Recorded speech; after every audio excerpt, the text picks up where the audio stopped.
Welcome back to the Cannes 2023 Parallel Challenge here on Fantasy Film Ball.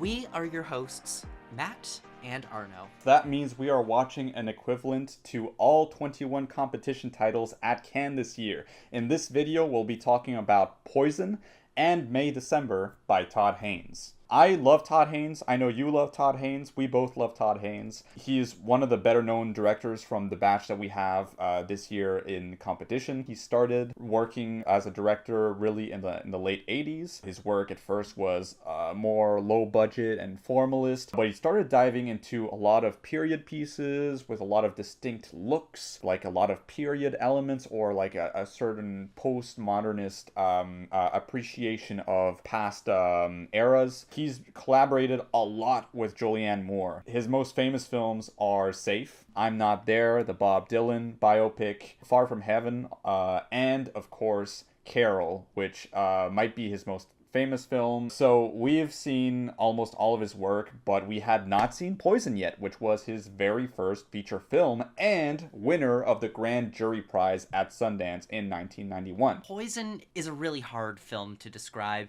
It's an intercut series of 3 short stories, each with a different genre, cast, and formal approach. So the first story is a television documentary about a 7-year-old who shoots his father and then flies away into the sky, never to be seen again. The next story is an old-fashioned horror film done in the style of a 1950s monster movie like The Blob, about a scientist who creates an elixir of human sexuality and turns into a murderous monster through the use of this elixir. And then the final story is about a gay man who finds himself in prison and meets someone that he remembers from his past who he finds himself very attracted to. All of these stories are based on a bunch of different novels by the writer Jean Genet. I don't know how I feel about this movie. I think we're both very mixed to negative on this. I'm just going to say off the bat, this movie flew over my head. This to me is an interesting example of an American independent first feature where the director really just wants to put everything he can on the screen despite his limited resources. I respect it as an act of independent cinema, especially the formal experimentation. I love the different kind of look between these 3 stories being intercut and the playful kind of switch ups of traditional storylines. And yet this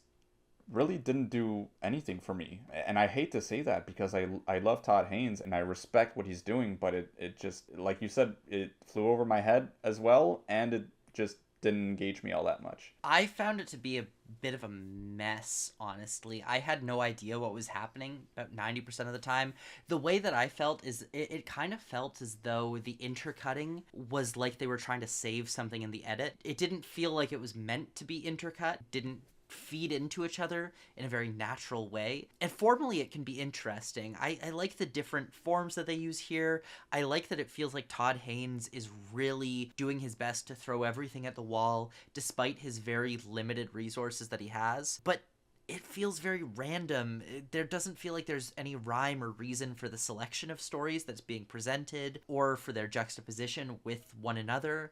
And we jump from story to story in a way that just feels random to me, and it's very jarring. And it's very possible, I mean, this is a cult classic for many, many people. It's possible that some of the queer themes went over my head. Maybe I would get more out of this movie if I was looking at it through a queer lens. So admittedly, there might be something that I'm not connecting with that is buried in there. Yeah, I'm not too well versed in underground queer cinema as well, so that's definitely possible. I'll also mention that, I did see Todd Haynes' short film that he did, I think, 10 years earlier, called The Suicide. There's a lot of that formal experimentation intercutting between time periods. Funny enough, I think the film is around 20 minutes. With it being that much of a kind of like a bite-sized short film, I found it more interesting that way, and once it was over, it didn't overstay its welcome. I feel like Poison is almost like a 90-minute version of that short film, except there's 3 intercutting stories, I suppose. It just didn't work for me for that reason. I think that kind of style, I can appreciate it, but for 20 minutes.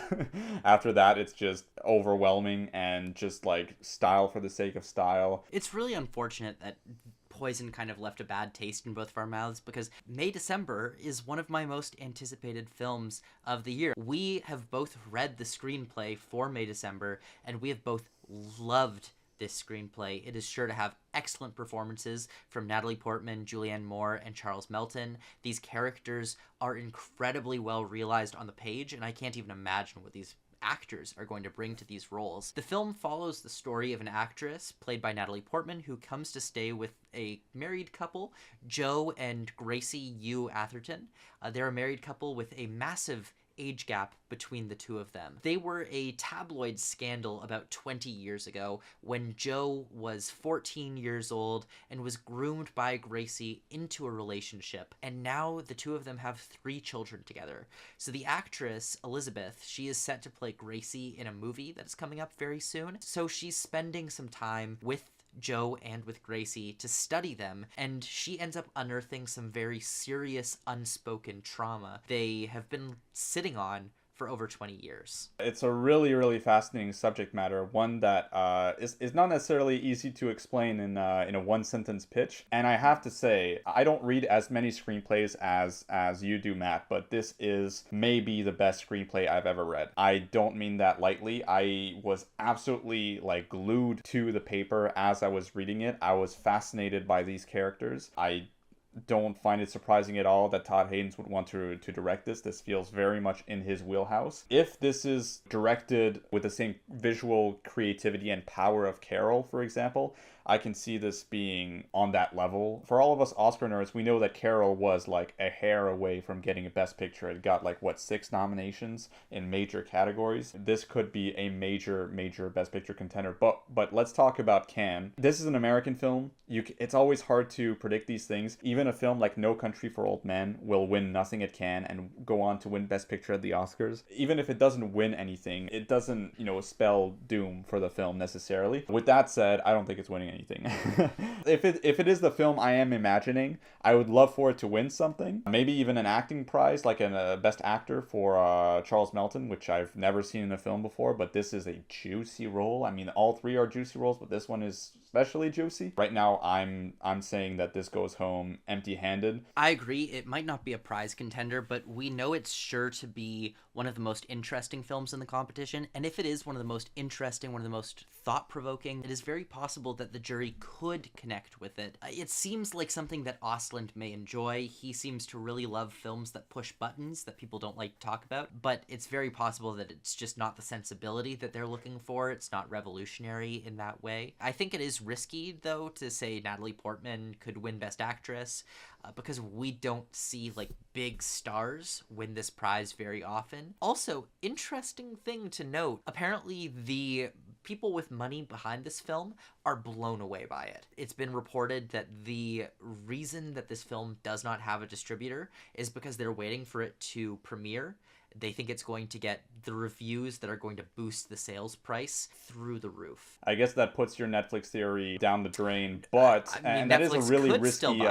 Yeah, Netflix could still buy it. You're right. It's a risky strategy, but maybe it's just gonna pay off if it really is that good. But that said, thank you so much for joining us for the Cannes Parallel Challenge. Make sure you subscribe to the Fantasy Film Ball channel, because we're going to be dropping tons and tons and tons of Cannes Film Festival content over the next few weeks. Make sure you stay tuned so that you can stay up to date on our journey to figure out who our Palme d'Or is going to be.